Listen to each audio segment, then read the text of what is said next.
After setting up the Danish system, Lud decided to try his luck again in the Netherlands, and this time he succeeded in arousing the interest of the Dutch Ministry of Transport.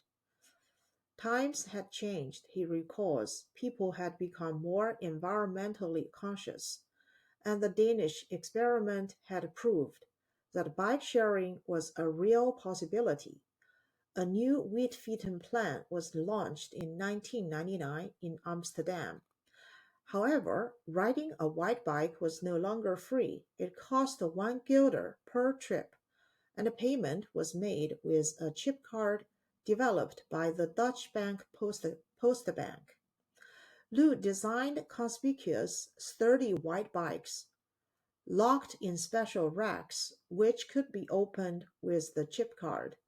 The plan started with 250 bikes, distributed over 5 stations. Theo, who was a system designer for the project, worked alongside Luke. I remember when we were testing the bike racks, he announced that he had already designed better ones. But of course, we had to go through with the ones we had. The system, however, was prone to vandalism and theft. After every weekend, there would always be a couple of bikes missing. Theo says, I really have no idea what people did with them because they could instantly be recognized as white bikes. But the biggest blow came when Postbank decided to abolish the chip card because it wasn't profitable. That chip card was pivotal to the system, Theo says. To continue the project, we would have needed to set up another system, but the business partner had lost interest. Lud was disappointed, but characteristically not for long. In 2002, he got a call from the French advertising corporation, J.C. Decoste, who wanted to set up his bike-sharing scheme in Vienna. That went really well.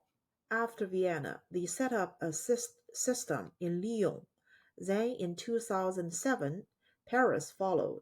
That was a decisive moment in the history of bike sharing.